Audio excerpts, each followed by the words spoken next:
part of the Press Play Podcast Network. Look up in the sky. It's a bird. It's a plane. It's Superman. This is Jason J. Lewis, the voice of Superman on Justice League Action. This is Mark Wade, writer of Superman Burgoyne, and you're listening to the Krypton Report.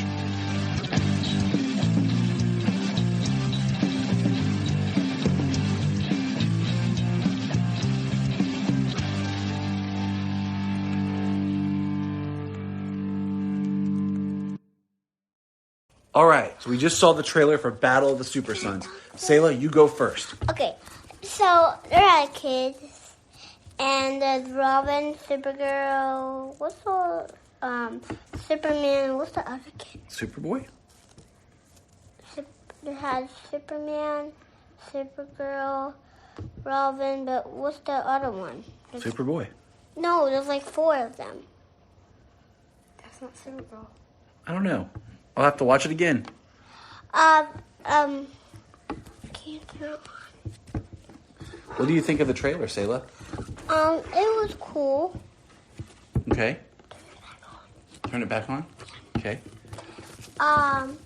It had like kids in it. Yeah? It had Robin,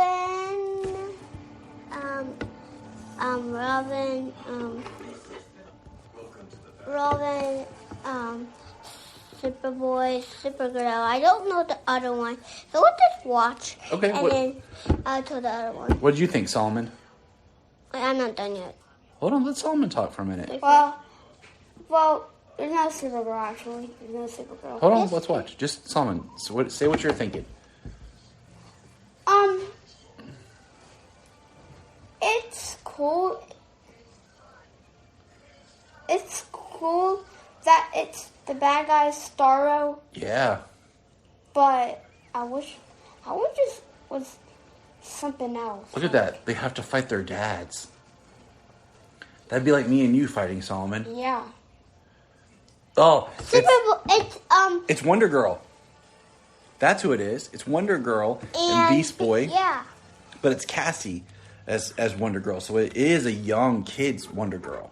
Wonder Girl, Superboy, Robin, and Beast Boy. Yeah, Beast Boy was there. What'd you think, Solomon? What else did you think? I thought it was Supergirl. But I wish the bad guy was actually like all of the Batman and Superman villains. Like Robin and Superboy have to fight all of them, including Starro, like Starro the leader. See, when you get a little bit older, I'm going to get you those Super Sons comics. I think you'll love them. Yeah. So we're pumped. We know that Green Lantern comes out in July. So that means that this would come out maybe In August. August or September. I think it's August. You know? Every single trailer, it says it comes out, but it just said for this trailer, it didn't say. It just said coming soon.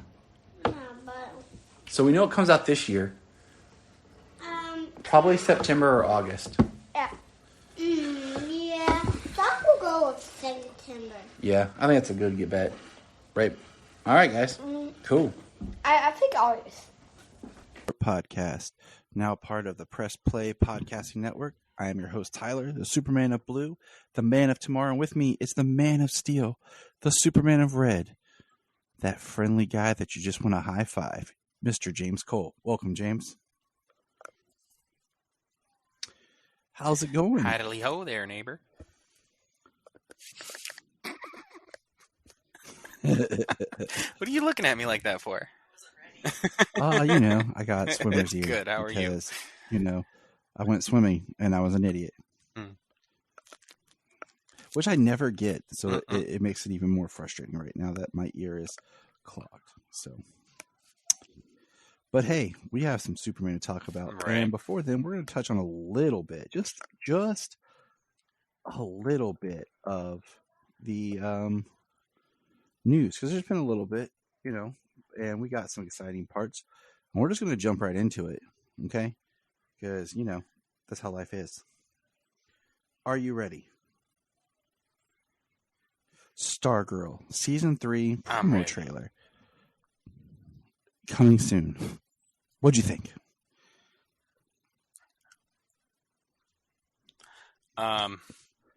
There wasn't much to show, really. I mean, it looks like Starman's there. He's gonna help Stargirl train up a bit, probably learn some new stuff, and he says, And we it's time saw to level up. So Cindy know. Berman.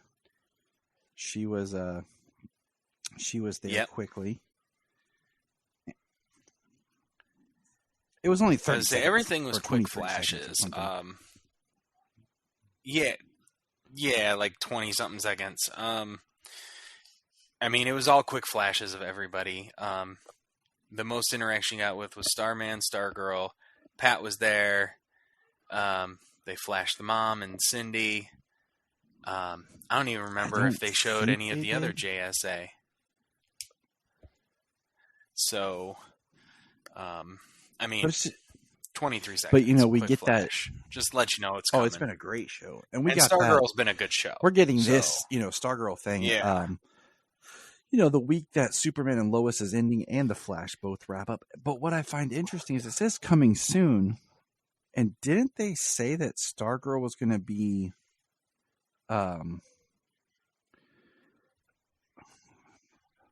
right, that's what I was thinking. I thought it was supposed to start in the fall during somebody else's normal kind of like so yeah. Yeah. But didn't they say at one point it was going to be late summer? So that's I kind of why it just says coming soon, and I'm just like, well, fall is October, and that's what July, August, September, October. That's 4 months, which I feel is a little too far. But at the same time, is it too far to start kind of teasing out?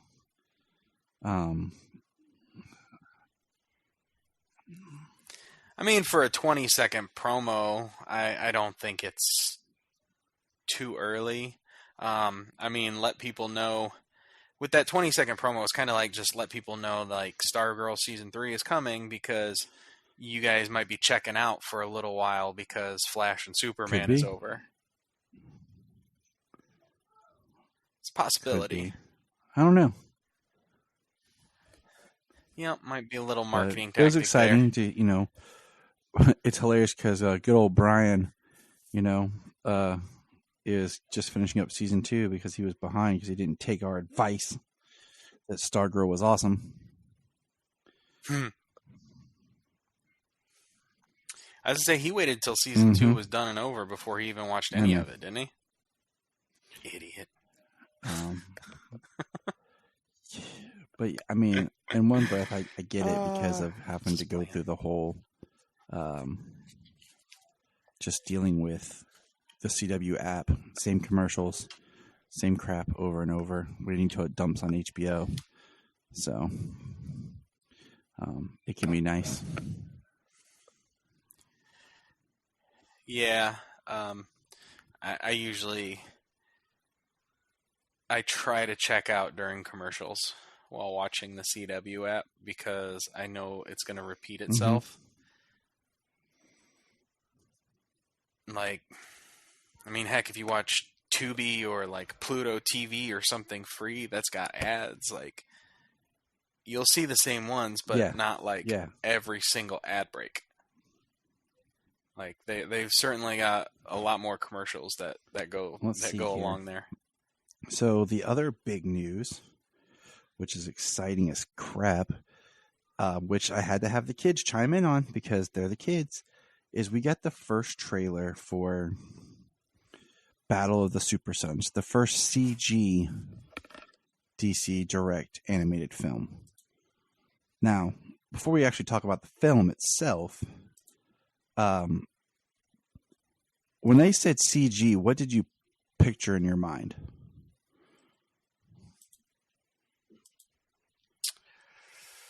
Oh, I mean,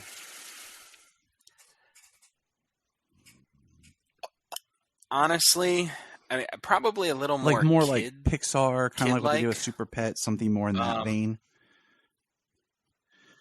Not Paw Patrol, maybe something more cartoonish. It's something.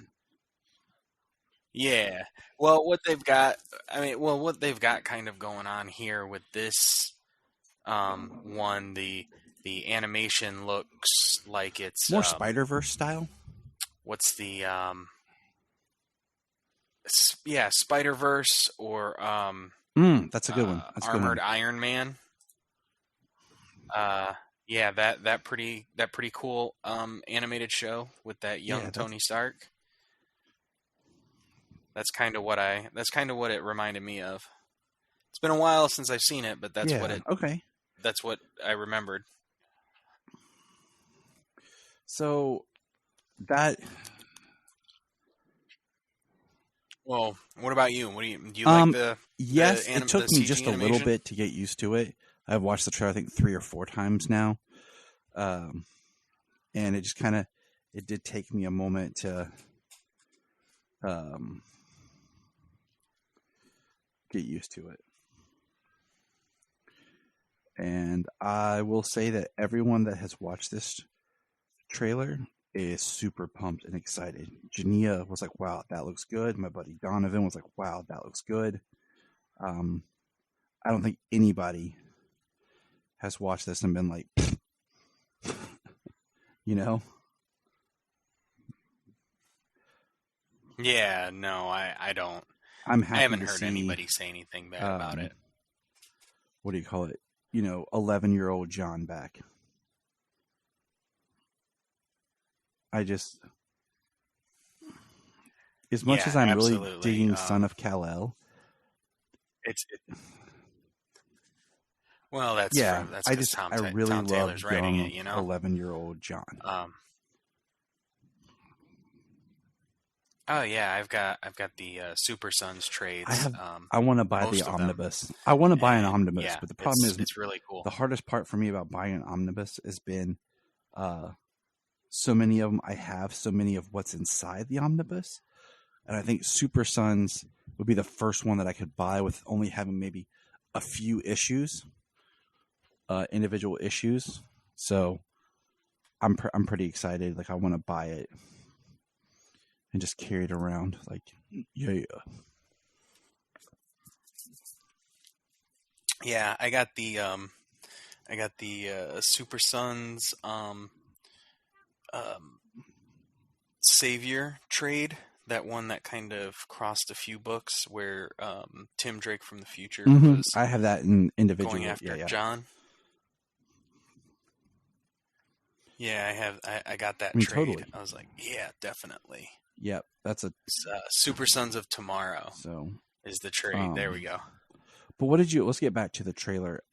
So I know, I don't know the voice cast other than, I think it's Robert Craig. Man, I know I'm screwing up his name. Robert Craig something is voicing Batman. I know, because he's done it His for... His voice sounds familiar. The Arkham Origins game. And he did it for the Batman Unlimited. Roger Craig Smith, that's what it was. He did the Batman Unlimited videos and the shorts that were on. I think you can watch them all on YouTube, but yeah. Well, I definitely liked his work in Arkham. So I'm not really like. I'm just like, oh, that's cool. Like he's kind of come back into the fold. Part of me had kind of hoped that maybe this would be, in the new animation style, but the continuity. But it's fine with what it is.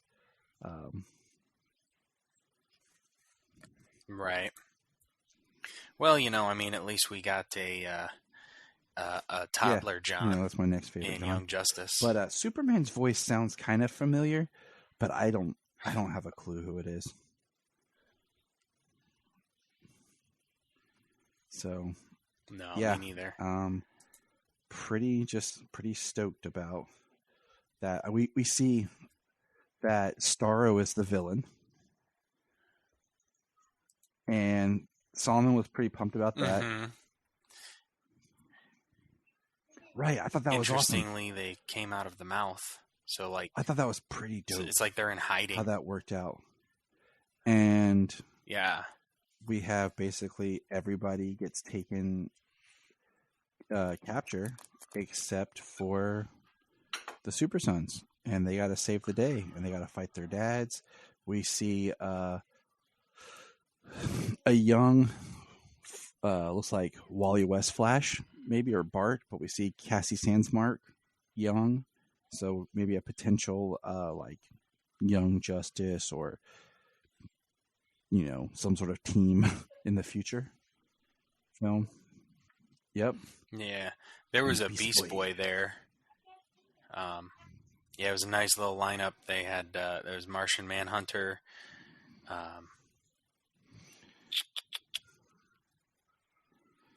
Yeah, Because Beast I had to Boy. go back Yeah, a you couple already times and named watch it half because the of kids them. were like, "Wait, who was that, Dad? Who was that, Dad?" I'm like, "Hold on, let's go back. Okay. Yeah, it looks like Wally, Kid Flash, and there's And we saw Oliver. Lex There's Luthor Green Arrow there. as he was possessed by Starro. So we're going to get a nice, and we see a quick glimpse of Jimmy Olsen. It's more of the new style Jimmy, as he is African American. So we will get to see, that maybe this film could be its own kind of, like I said, continuity and do some spin-offs and stuff as well, because it looks fun, and I'm really excited to see it. Yeah. Well, I mean, they brought the Super Sons book back. Yeah, that was. So. What was it? Was it there was another word added to it, like the Adventures of the Super Sons, or that's what it was. Challenge of the Super Sons. Yeah, I have all 7 issues of that. That is, it's one of those that I think in a way it proves that those characters like that were a viable product. And Future State John was one thing, but then like where we are with Son of Kal-El, even though it's great, I still wish we had Young John with Damian, because it's now John's older than Damian, and it just kind of throws stuff into a weird place.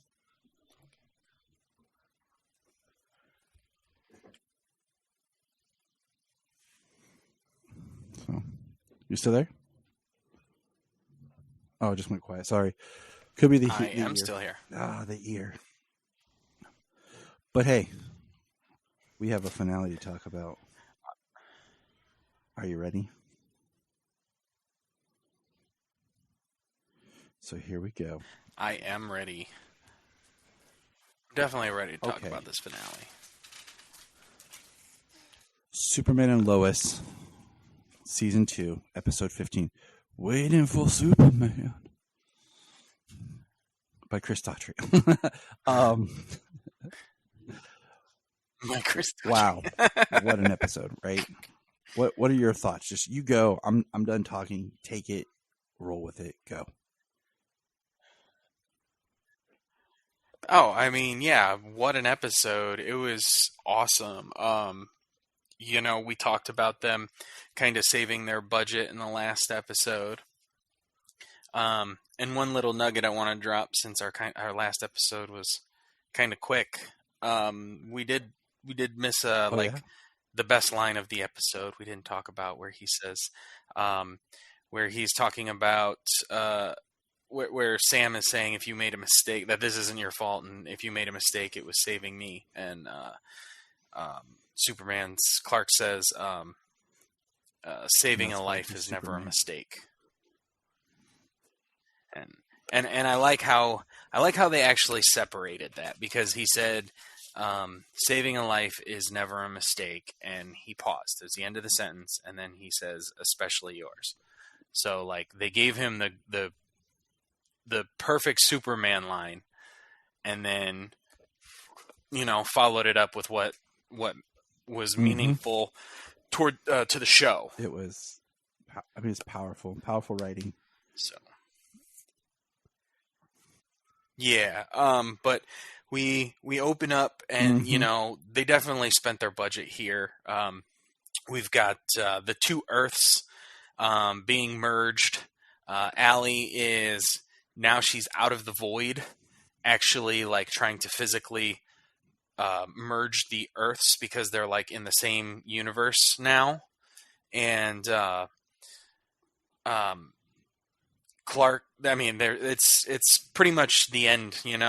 People are blipping back and forth between the Earths. Some people from the normal Earth are jumping over to the Bizarro Earth, and vice versa. Buildings and things are changing. Things are starting to get pretty crazy because like vehicles are coming through, but not people driving them. So a vehicle appears out of nowhere and almost runs down Lana and Sarah. And right? And then the person wasn't in there. But what happened to the person like driving however many, 55 mile an hour, and then your vehicle disappears? Like you just hitting the pavement at 55 miles an hour. Like that's just I thought about that when they showed that the person wasn't in there. Well, then Sam kind of said the same thing too just before that. Maybe it was after, but he says he said, "Lucky I got out of my Jeep because my Jeep disappeared." So like if he was driving or if he was sitting in the seat and the Jeep disappeared, he just fall to the ground. It's like the Rapture. It's Left Behind. Where's Nick Cage? He's waiting for Superman. Right. He's waiting for Superman. Oh. Yeah, so it's like everything's going crazy. Natalie is determined to get to her dad. She gets a message from the Void. It's very broken up, so she doesn't get the entire message. So she takes the rescue pod into the Void to go get her dad, to go get John Henry. Scene. It was almost a kick in the face, but it was a great scene. It's a really good scene because those scenes they're filmed in green screen, close up and everything. So they have to emote. They have to have that emotion in their voice because all you're seeing is their face in that heads up display. And the fact that she gets there, and John's like, "Did you bring all the XK?" And she's like, "What?" He's like, "Get my message. I told you to bring the XK in the shuttle." And she's like, "I thought the shuttle was for you to get out." And then they're basically there in the Void, no way of getting back and nothing to do.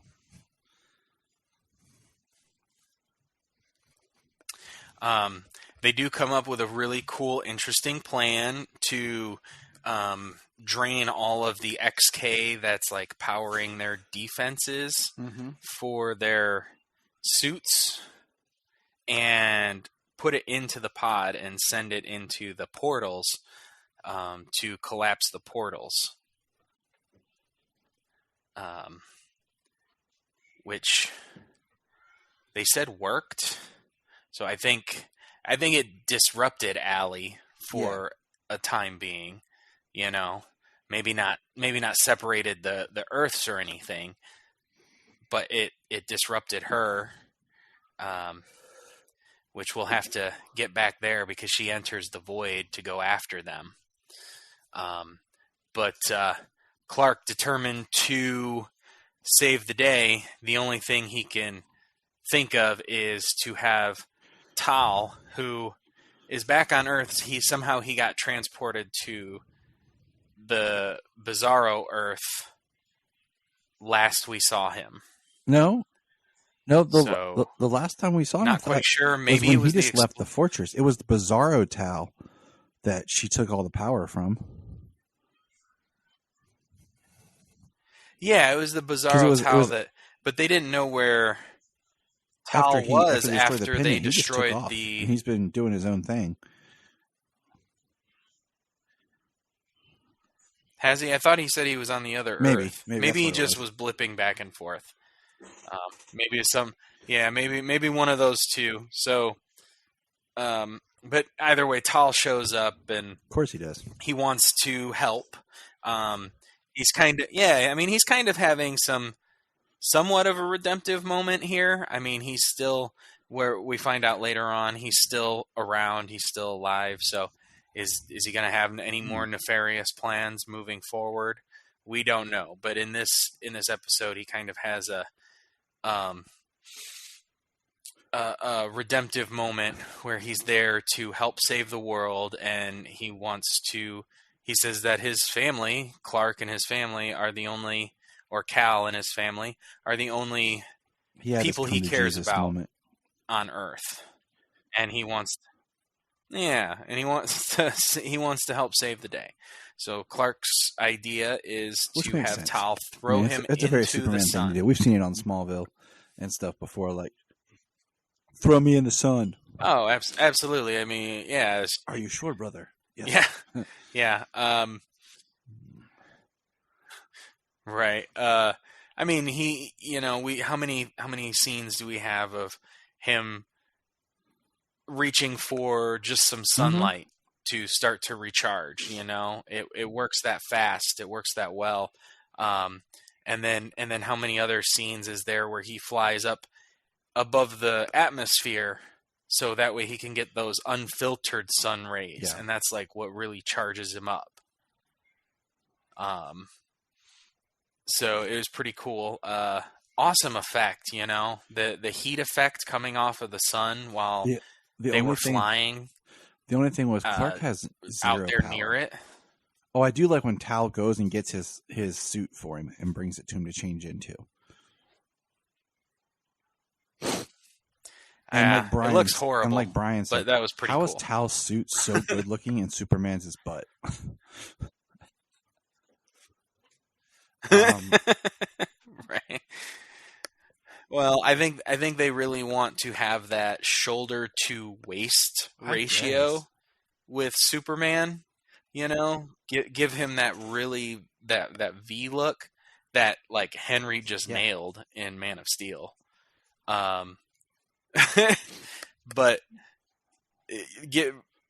so I think he's just built out a little more. But yeah, the texture and the design, the texture and like the crest and stuff. Yeah, absolutely. And I thought that too. He has no powers. Hold your breath. But he flew him into outer space and out towards the sun. Yeah. Hold your breath for the 25 seconds it takes us to fly here, and hopefully when we pass the atmosphere, you won't either burn to death on exit, or won't freeze to death in space. Hopefully the closer you get to the sun, maybe your powers will start to come back and you won't die in the vacuum of space. Just like yeah, there you go. And I do love when that's he's it. Like, you nailed it. Tal's like, Cal. He's like, yes, I love you too. And Superman gets tossed into the sun. Simple as that. Yep, as simple as that. He's charging up, like it really gets him. It's kind of cool because he's like burning and stuff. They're doing the effects, so his skin, his face, his hands are starting to burn, but he's really getting some. He's really getting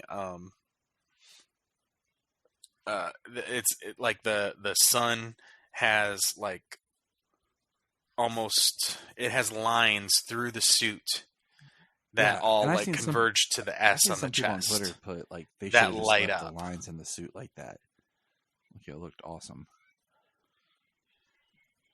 I'm not completely against it. That, did. It did look pretty cool. Yeah. The second time I watched it, and I was watching it here, I was thinking kind of like that. Those lines coming through there almost makes it look more New 52-esque. Where everybody's suit got more lines. Yeah. But yeah, it works. He stops writhing in pain, and all of his burns heal up. and he gets all powered up, and he can hear Allie going after John and Natalie in the void. And from the sun, he beats her to Natalie and John to save them from the void, and drops them off at the farm. And keeps going. He shoots out into the back out into space, and confronts Allie, and she's and she comes into contact with him, and she starts siphoning his power. And this time it's all yellow. It's not just that white energy that it's always been that she's taken from everybody else. And you know what? We haven't talked about it. What do you think of the villain of the season basically being a version of the Parasite? We hadn't talked about it because we kind of were not sure where they were going. And it's a take on the Parasite twins. And I think it's neat in a way, but it's like Parasite, but also its own thing at the same time. Because I just, it's... Well, as we know it, Parasite has always been like a throwaway villain, except for the animated series. Parasite on Supergirl, Parasite on Smallville. And... yeah. But they're like one and dones. And this kind of was like, not only was a Parasite of draining your life force, which I kind of wish she had done more, but also your spirit, who you are, preying on the weak. And as, not jumping ahead too far, but as we get later, when Lois confronts and asks them if they ever felt whole when they were together, now that they're separated, how much of Allie's stuff was an act? Did she ever really care? Was it just about her? Like, what and who is she? Well, when you think about it, when you correlate like what has happened, like what do they call like people who are like cult leaders and brainwashers and stuff like that? You know what I mean? Like they actually compare those types of people to a parasite. They can manipulate and get everything they want and need from everybody around them. Like that's what she did all the time. So it actually fits like her character arc through the entire season, but I just didn't see it coming like that. I didn't see her being a version of the Parasite, but they used it so many times. They used the name. I was like, well, that absolutely makes sense. And, that character can be a big threat. I mean, that's been a villain in the animated. It was the villain in the new Man of Tomorrow. I think Parasite's a great animated movie Superman villain. Because that was kind of how they did it in, what do you call it, Jeff Johns' Secret Origin, where Parasite was one of the villains. Yeah. Right. Yeah, I mean, I think that's true, and it's really, they really made Parasite a massive threat. Not just taking Superman's abilities and trying to like take over the world, but like the also combining the Bizarro aspect. Siphoning powers and life force to be able to make other people, like the entire planet, like them. Crap! I just totally forgot what I was going to say. You're just too awesome, James. Now, what did you think about the ultimate punch? Where the scene where he... which one? The earth splitting punch or the when he splits her is awesome. The one where he split her. He did the, what do you call it? Like overpower gave her too much energy she couldn't handle, then popped her apart, and then he, spins around the planet, kind of starting to put an energy build between the two Earths as they're combining, and then they look like a Tide Pod, and then he just flies down and I say he didn't actually punch it. He kind of went to the Earth and transferred his power, his energy, disrupting the energy flow of the two worlds together. Yeah, well, what he did, yeah, I mean, what I think is what happened. He did the same thing he did to Allie. He disrupted it with all that energy, made it unstable, the combination, and through that speed and distribution of his energy as he was passing around, which was really cool because he's going real fast, and it's like round, flat, round, flat, round, flat as he's passing all the way around the combining Earths, as he's crossing all those different horizons. But yeah, I think it's same thing. Just as soon as all that energy was ready, he released it into both planets and separated them. Which was it's just visually one of the best looking Superman shots of all time.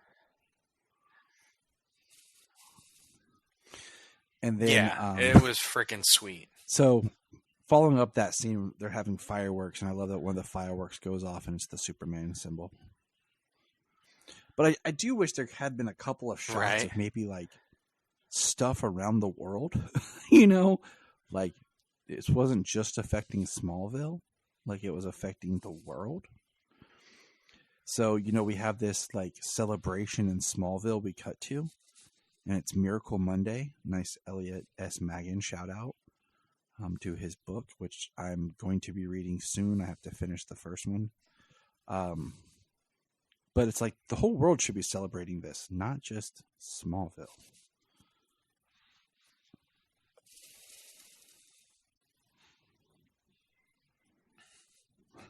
Oh, I mean, that's true. I mean, I think the whole... We need a Star Wars Return of the Jedi ending, where we see all the planets celebrating. We need to see all the major cities in the world celebrating. Right. Oh yeah, that makes absolute sense. I mean, I guess the reason Smallville just feels centered on it is because that's where the portal was. That's where Superman, kind of has saved the day. What's interesting, I love that when he saves the day, there's still a good 10 minutes or so left of the episode. Oh yeah, so it's not some of the high points to kind of hit here. Get your thoughts on. 1, Lois telling Chrissy, go.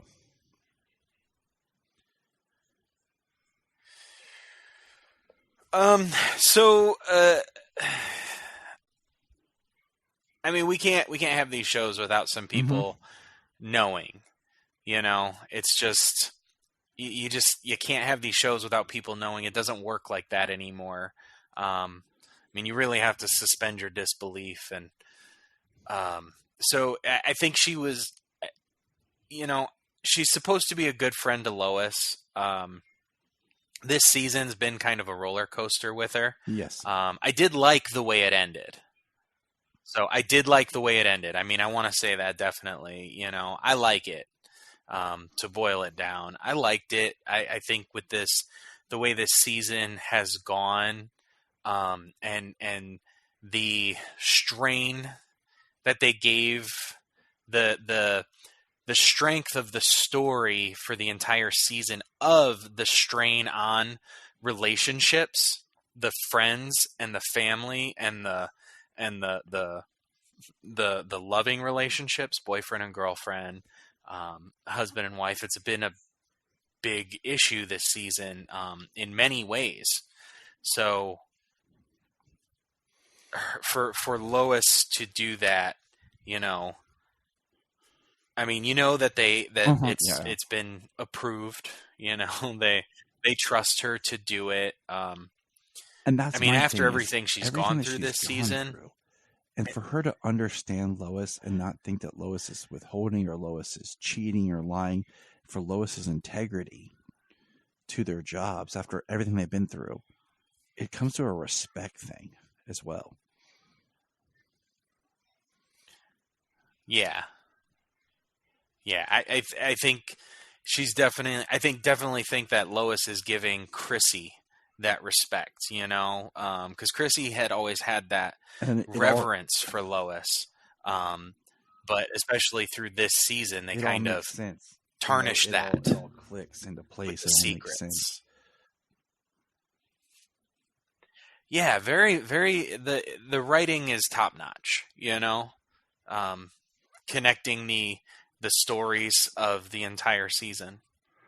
The way they have. I think it's all overlapped really well, intertwined really well. Okay, so the next major beat, and we're going to kind of tweak this and hold off on one thing. So if you know what I mean, just hold off for a second. Diggle talks to John. Okay. And Diggle tells John Henry. John Diggle talks to John Henry. There's now a third John. Yes. That he wanted to see if he's interested that they're going after Bruno Mannheim, because Bruno Mannheim's the one that killed this Earth's John Henry. What do you think about just the name of Bruno Mannheim? I mean, the name drop, I was like, sweet, Intergang, Bruno Mannheim, maybe, hopefully, an apocalyptic connection. Doesn't mean Apocalypse has to be the villain in season 3, but having Intergang, you could easily, especially if it's a 15-episode season again, and I have a hard time believing that it wouldn't get picked up for its 4th season already. As long as, let's just cross our fingers that it's gonna, I see it getting picked up for a 4th season, barring any, business stuff.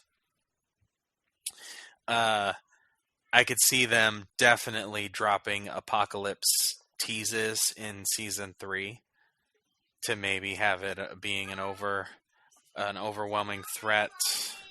Which works. I mean, if somebody else isn't going to pick up the ball and run with, Darkseid, might as well be Superman Lois. Okay. Cushing family. Oh, for sure. Just their story in this episode, thoughts, and then we'll get to the big one.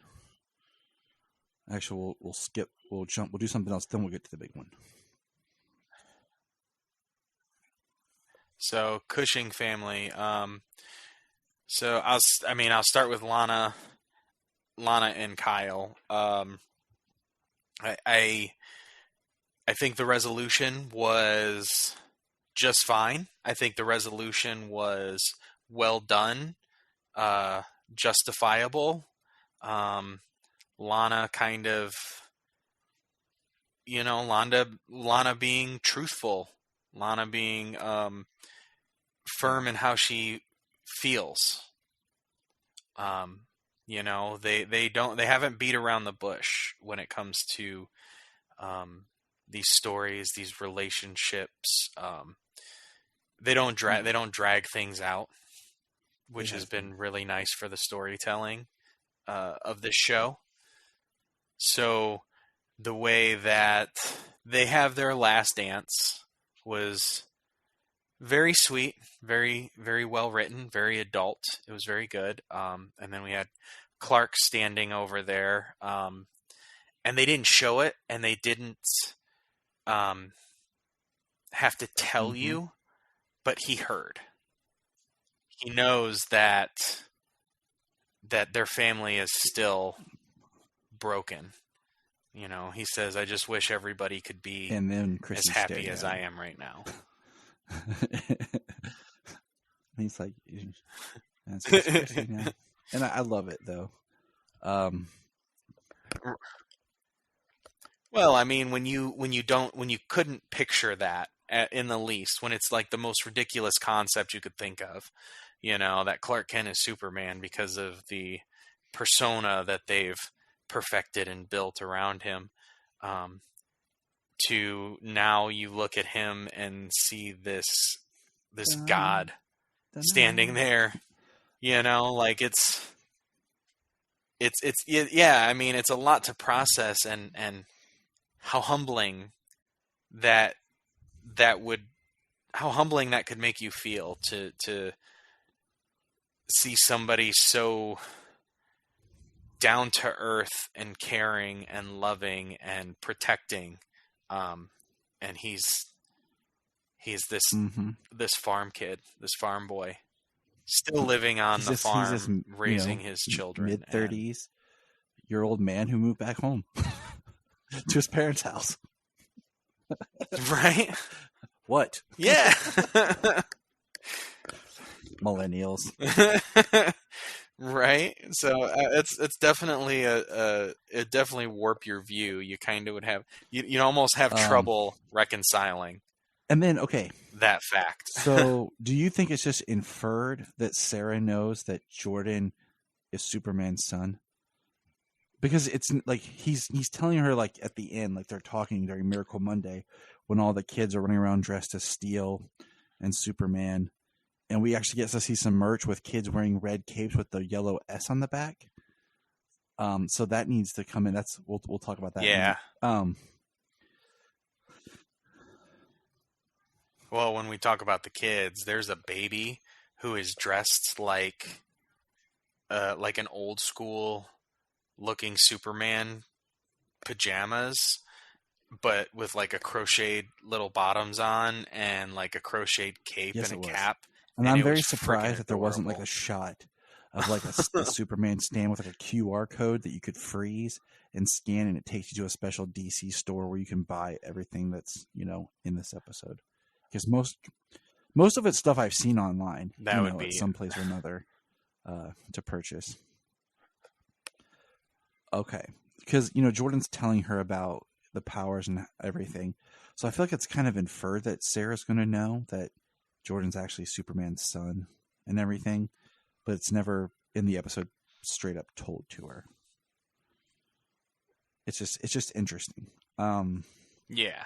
Now, the episode ends where they go on the Kent family fishing trip. And Clark's in a sweet ass sweater. And he tosses a stone into the water and says, wait. And basically a new Fortress of Solitude is being built in the water. And it looks like our classic Fortress of Solitude. Yeah. Well, I thought that was pretty cool. One thing that was interesting in Bendis's run was the relocation of the And that's what I fortress was telling because it was Jania, too. destroyed in the Arctic, and he relocated And it that's in what I was the telling Jania Bermuda with Triangle. it being out in the water, and how, Clark says, John, my mother can't wait to meet you. There's some Kryptonian tech inside that you're going to want to toil around with. And we have the new family fortress. So that's pretty much the episode, minus one big thing that was come to talk about. James, Mr. Cole, we've been doing this for a while. How do you feel that we now know that Superman and Lois is on a different Earth than Prime Earth? Okay, cool. We had the same thing we both wanted to talk about.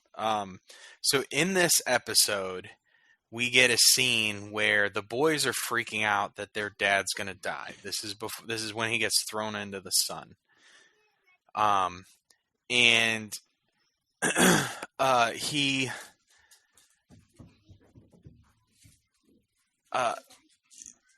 I'm sorry, I kind of got confused. My thoughts got twisted a little bit.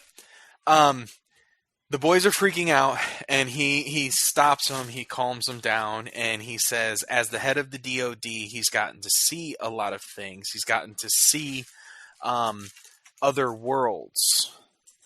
Other heroes.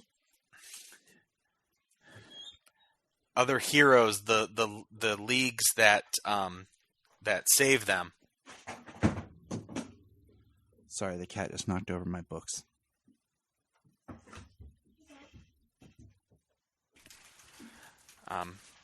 Yeah, he says the leagues, the heroes that protect them, that he's gotten to see other worlds, and that all they have on their world is Superman, is their dad. And thank God, because he is the finest of all of the heroes that he's had the privilege to look in on. So I mean, in the episode, that's kind of all that we get. But that's where we get that this Superman is the only hero on this earth.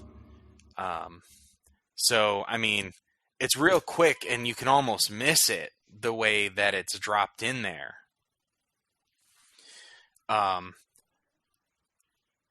But, I mean, it's... So, with the quality that this show has produced in the last 2 seasons, and it not being... I think it's a good thing, because it's not being weighed down by anything that the Arrowverse had done. I hate that people are saying, "Oh, it's not in the Arrowverse." Technically, it is. Okay, and you know why? Because the Arrowverse shows established in Crisis that everything is in the Arrowverse. Okay, Titans, Stargirl, yeah, basically, Doom Patrol, all Swamp Thing, all shown at the end as part of the new multiverse. So it's just this show is not set on the right film Justice League was with Ezra's. This just cameo. means it's not on Prime Earth.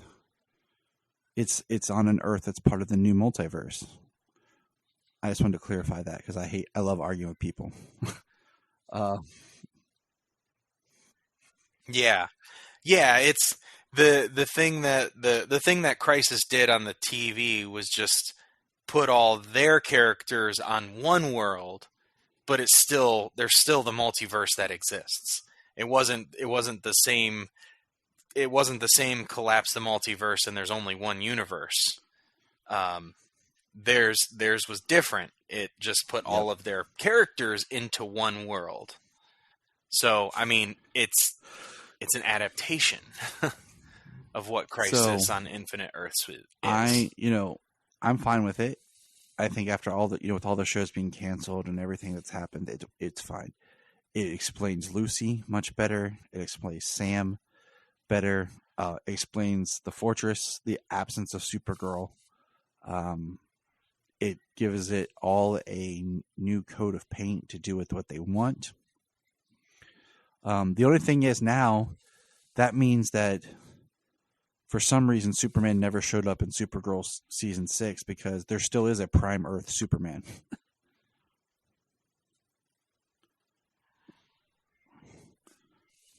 Okay. Yes. So the whole time we're watching Supergirl this is season 6, true. like, where's Superman? Oh, that's, he's doing Superman Lois. Oh, okay. And then we're like, does that work? Like, what's going on? And then we're like, oh, no, this is a different Earth. I'm like, oh, okay, cool. Like if Lex Luthor was threatening the planet, Superman would get involved. If he is on Earth and Lex Luthor is threatening the planet, Superman is getting involved. So the only explanation is that Earth's Superman was off-world during the events of Supergirl season 6. I listened to Todd Helbing talk That's about Diggle's lines. No. He talked about they wanted to do this early on because they changed things from the original pilot script, and then as things went on, and he talked about trying to clarify that the Diggle we met, is a doppelganger Diggle. It's not the same Diggle. And that there were other heroes like Oliver, but there were no superpowered heroes.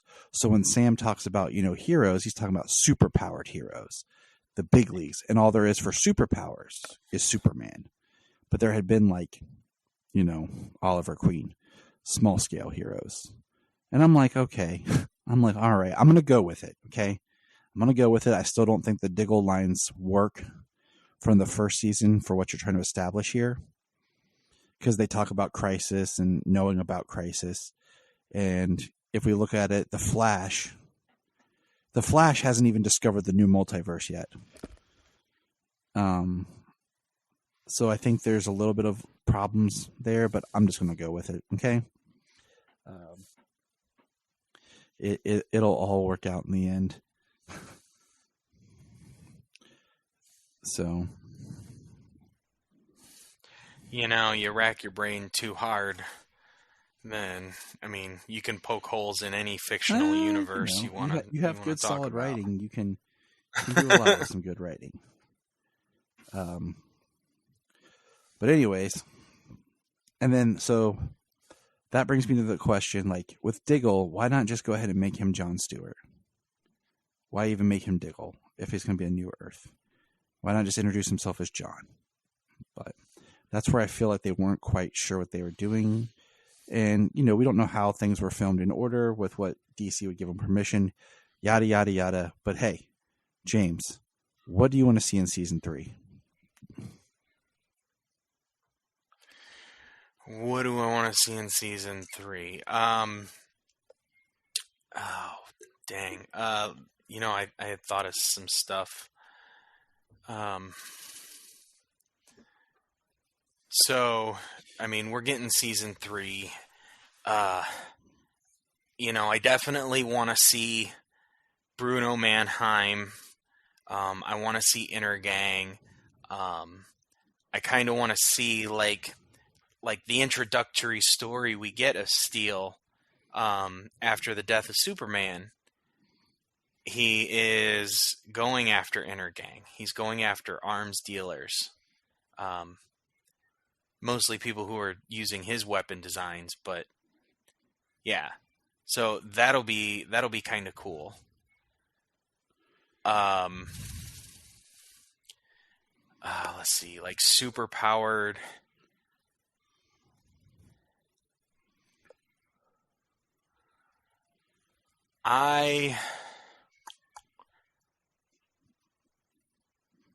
So it really opens it up, because it really opens it up to what we can see, knowing that this is a different Earth, because the version of Superman when we came to Supergirl, or when Tyler first showed up on Supergirl, was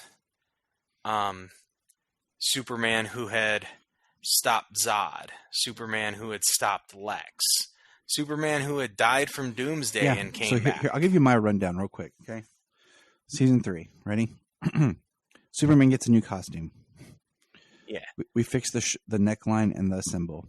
Jordan gets a costume, more in line with John Kent's original costume. In the Pete Ross shows up in Smallville, comes back, and kindles a relationship with Lana.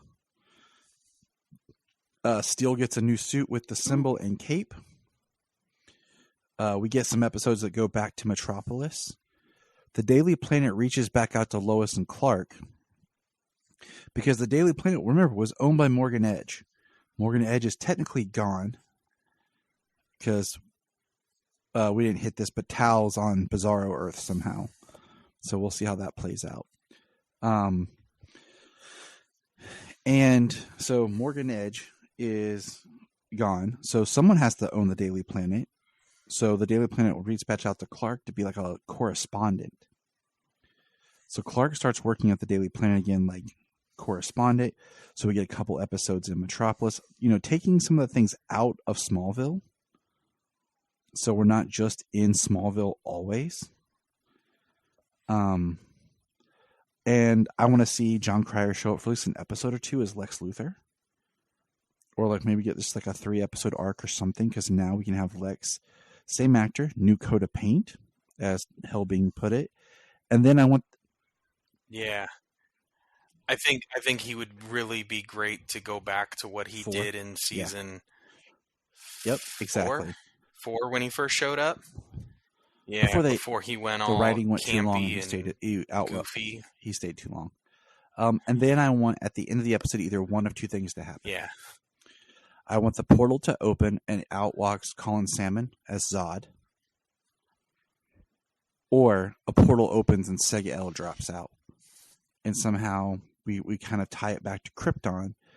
and where Krypton left us, and Segel time traveled and ended up too soon. And Tyler's, in his new suit gets the cape with the S on the back. And that's it. Yeah, that would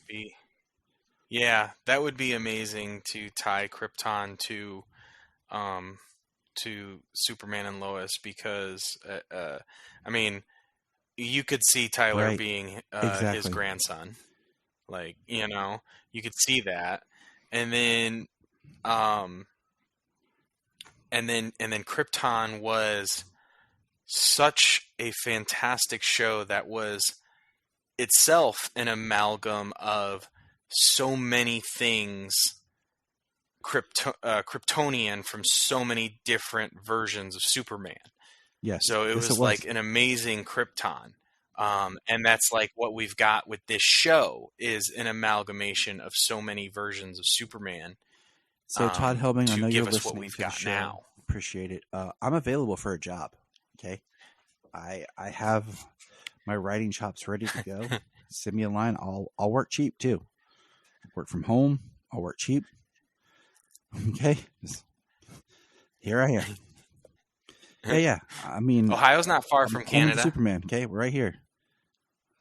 But yeah, so that's our take. If anyone has anything, shoot us a message. Yeah, great episode, great finale to a really good season. I would love to, because we're not getting any Superman and Lois again until I suspect 2023. probably about January, February, March, somewhere in there. Well, it might just be like this year. Start it in January, and 3.5 months worth of episodes, Yeah, and take 6 months to drop it. I don't want that either. That is the only thing that has killed this show. If you binge this show, I bet it is spectacular. Yes, I will, in the next 6 months, rewatch the entire show, these two seasons. Hey, we're going to press pause and hear a few words from our other podcasts on Press Play Podcast Network. Hello, Brooks here with the Books with Brooks monthly book club podcast. Here's how Books with Brooks works. We read one book a month, and then we talk about it. Classics like Stephen King's The Shining, debut novels like We Are the Brennans by Tracy Lang, and tons of other compelling, life-changing stories, one book and 1 month at a time. So come read along with us, and then listen in. This is Dan Jurgens, and if you want to have a good time, keep listening to the Krypton Report.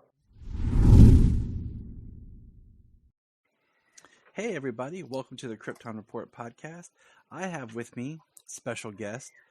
He's back. It's been a little bit, but we planned it that way. We have Mr. Levi. What's up, man? How's it going? How you doing? I'm doing good. We had planned to have you back. We had talked about this, but then we decided, you know what? Just because of scheduling and stuff, that we would have you back for the finale. So we're going to jump in here and kind of talk about this. But since we last chatted, what has your sense for the whole season kind of been? Overall, I think the season started off really strong. As we've talked about before, the Kyle and Lana storyline kind of lost me there in the middle for a while. But I think it rebounded nicely, and I think the season overall ended super strong, pun intended. That finale was one of the best pieces of Superman media I've seen. So, we'll get there. As an overarching for the season, I think it was a really good season. I know the worst thing that happens to this show is the breaks.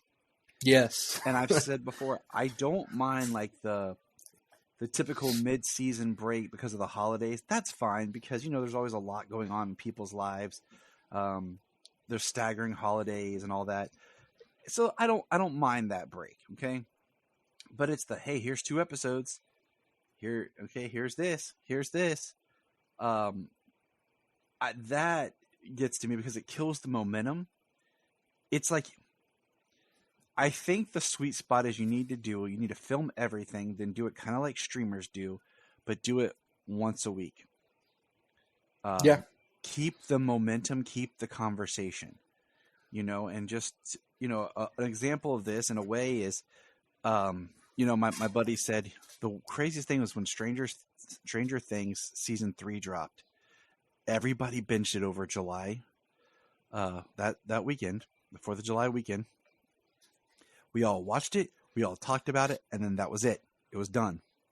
And it just disappeared.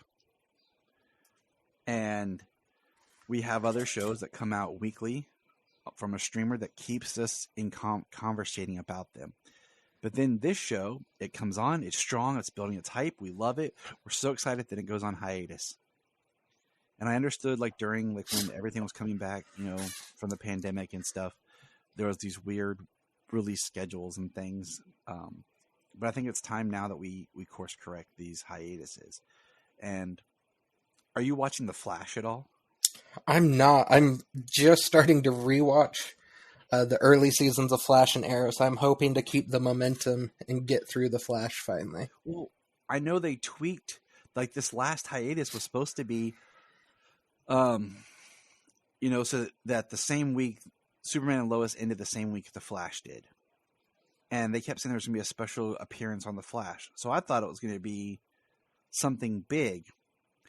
And then, yeah, there were a couple, you could quote-unquote guest appearances on The Flash finale, but they're not people that I really see as other than people who would guest appear on that show, if that makes sense. Like, they're people that's been on the show before that almost feel like they are part of the show. So it didn't really have any weight that I thought it was going to have.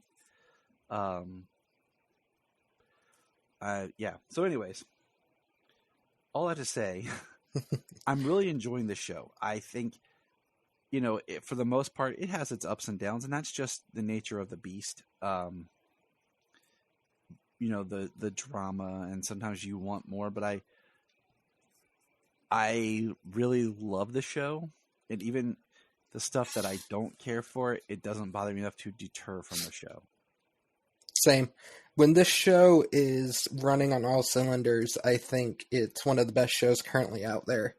And even when it's not firing on all cylinders, it's still above a lot of other shows that I watch. So I agree. I think the 15 episodes work for the show's benefit. I think that's the sweet spot that they found. Not too many and not too little. So I appreciate that. Yeah. Now, building into this final, how have you liked, let's say, Jordan's arc this season? I've really enjoyed it, especially these last few episodes. I wish there was a little less 16-year-old, or what are they? They're like 15. 15-year-old first love of his life wants to tell her all the secrets right away. But I think overall we've seen a lot of growth from him, especially in the episodes leading up to the finale. The moments with Clark up at the fortress and all that have been just really great, and really, I think what a lot of us wanted to see and hope to see from like Superman media when they introduced kids for him, like seeing him be a father and seeing him be a father to a kid with powers. So it's been a really nice arc for Jordan, I think, overall this season. All right. Now what about Jonathan?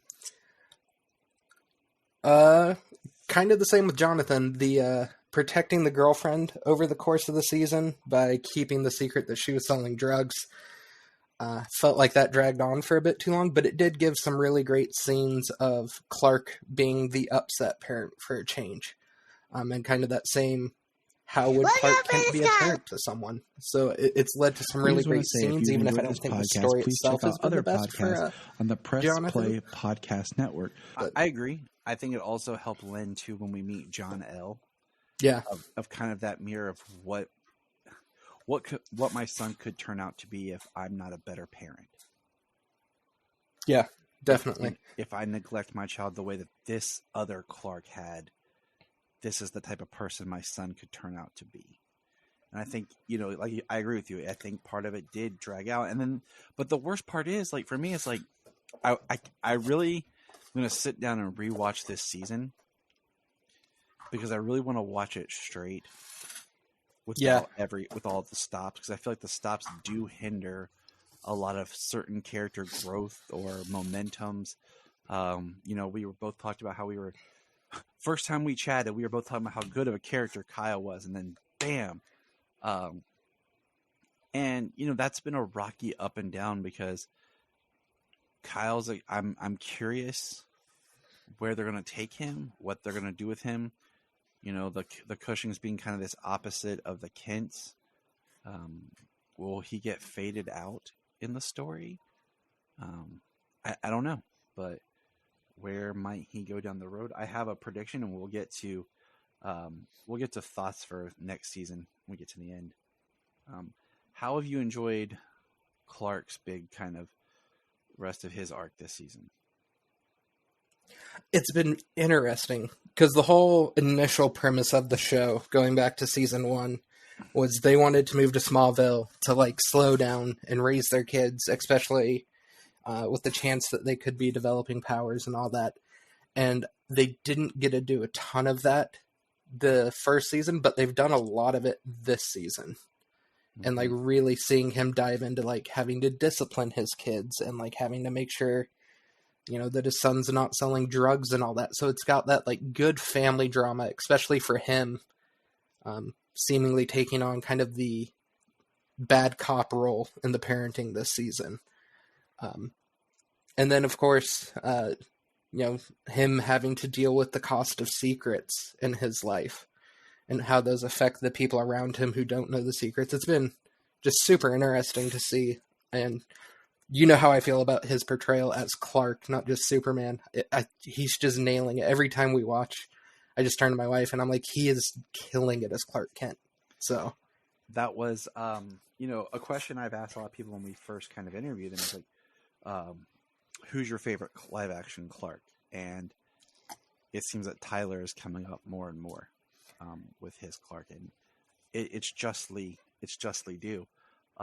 Now, the last big thing, and we'll dive into the finale, is what were your thoughts and feelings towards how did you react and what do you think about the whole Clark telling Lana situation? Oh, man, I loved it, and I loved her reaction because it wasn't what I thought it was going to be. I think so much, especially as someone who grew up watching Smallville, like everyone on that show, when they find out that Clark is Superman or Clark has powers, they're just like, oh, well, that's cool. And then they just move on. So to see her have that kind of like, oh, wow, you have powers. And then, oh, wow, you've been hiding this from me for 20 years. And that really hurts. I thought it was just super interesting and a super interesting way to do it. The only thing I did not like about that is when Lois messaged Lana and she like lied about it to Kyle. Yeah. And then she yelled about, you made me lie. No, because Lois is her friend. Kyle said, who was it? All she had to do was either say, not your business, or it's Lois, I'll talk to her later. Yeah. That's not lying. You know what I'm saying? That's not lying at all. But she chose to lie about it. Now, when Sarah finds out, and I love how Sarah finds out, and I love that she's processing it in the last episode, and she's like, wait, this is what he wants to tell me? If I broke up with him, if I had known, like, I wouldn't have broke up with him. This is what it was going, she's like putting it together, and then she looks at her mom like, you knew. And then right away, she's like, you can't tell your dad. And then Sarah's paused when Kyle showed up because she learns, like, in that moment, like, what the secret means. And I don't even think Sarah, unless I missed it, okay, I don't think Sarah knows yet, or they haven't directly said to her that he's, not only does he have powers, he's Superman's son. Yeah, I'm guessing it's going to be inferred. That's what I was thinking, but I don't think it was ever like straight up said, like, yeah, I'm Superman's son. There was the moment where he turns and, he fires up the eyes and tells her to run. And I turned to my wife and I said, I really hope this is how she finds out. And I hope it's not like a Smallville, she gets knocked on the head and gets amnesia for the last 2 hours. Like, I hope this sticks, because it was such a powerful way, to do it, because he's trying to protect her and she's not really listening, and he realizes she needs to go right now. So I love that scene, because I love that Lana walks in and she looks at him and he gives her kind of this head nod, like, no, I didn't say anything. I'm respecting your wishes, and then Doppelganger Lana shows up and he just is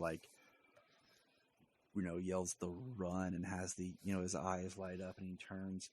And I told my wife, I was like, I bet in a slight way he's going to enjoy this fight, because some of this pent up anger he has towards Lana about not letting him tell Sarah, he's technically getting to punch Lana.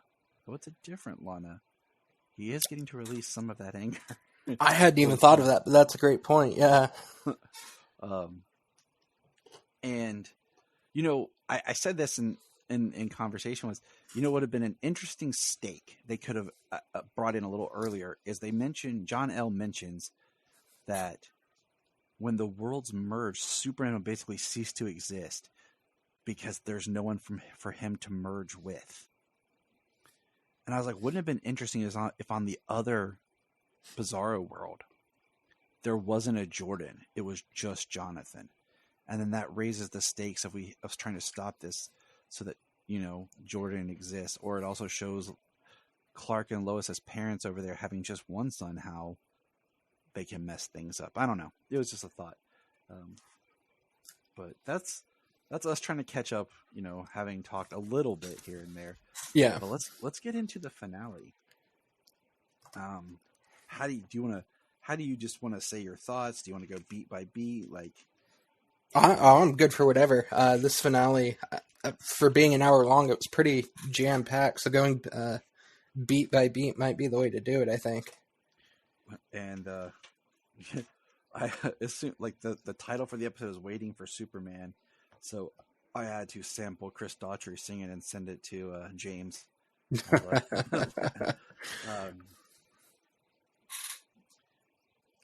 So let's see. So at the end of the last episode, Kyle got, as I put, dusted, and I like that Tal arrives quickly. He shows up. He's there.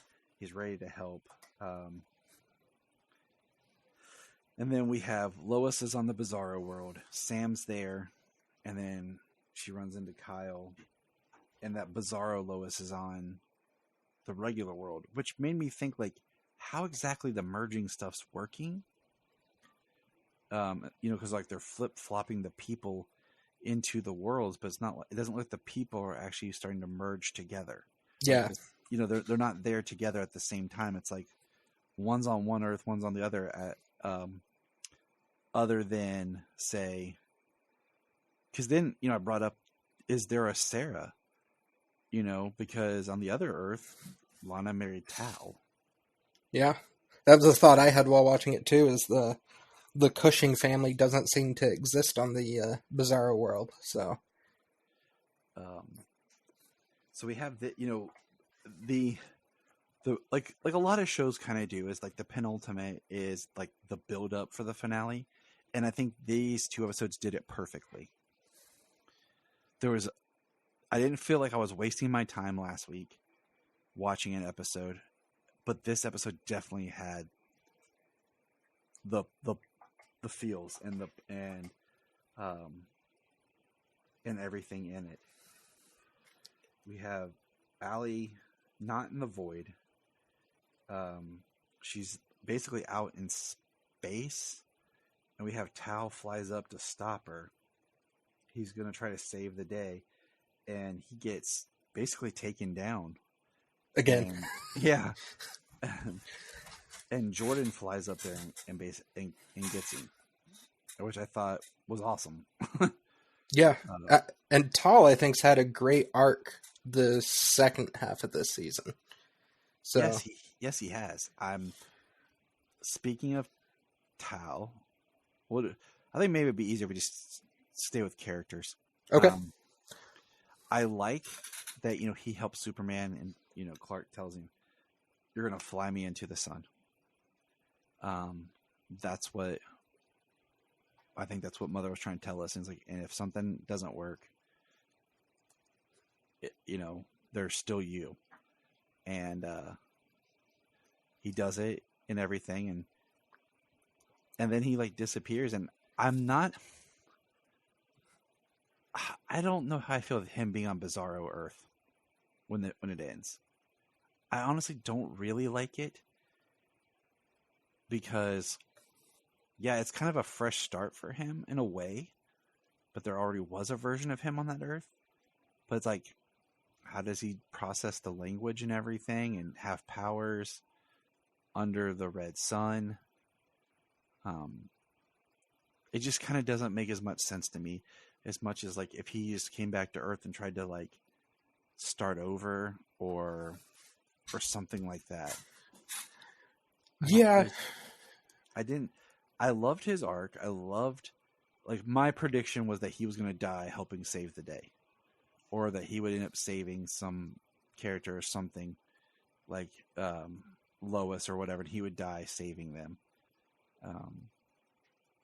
And he didn't. He gifted the boys trucks, which is pretty sweet. And I guess I like that he's out there to come back. But him being on Bizarro Earth, I'm not a fan of. You go. I feel like the Bizarro Earth ending for him is a way to write him out of the show without eliminating him for the future.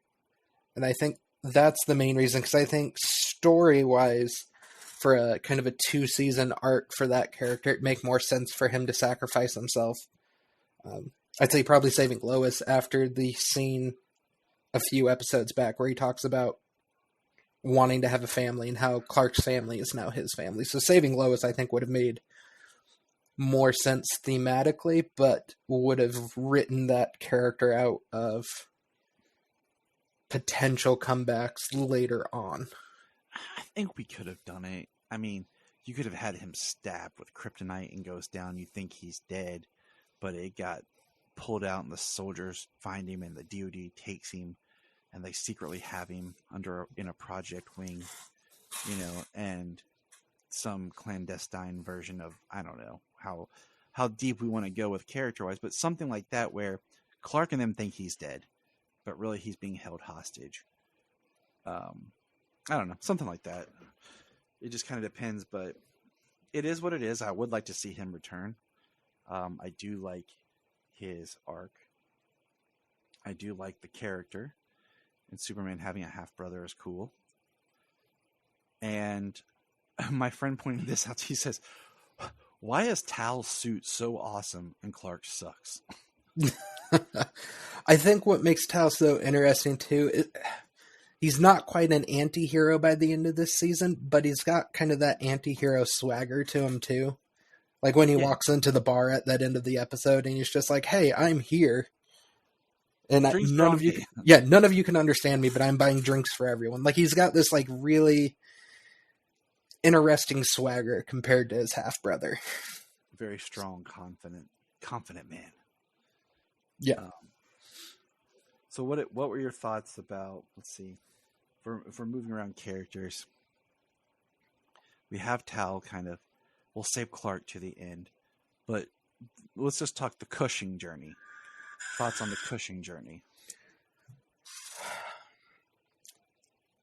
It was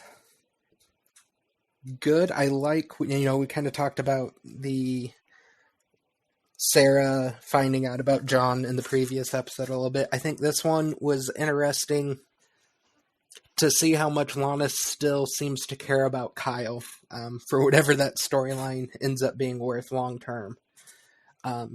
To see how much she cares, but by the end still being like, no, you've still hurt me and I'm not ready to forgive you basically yet.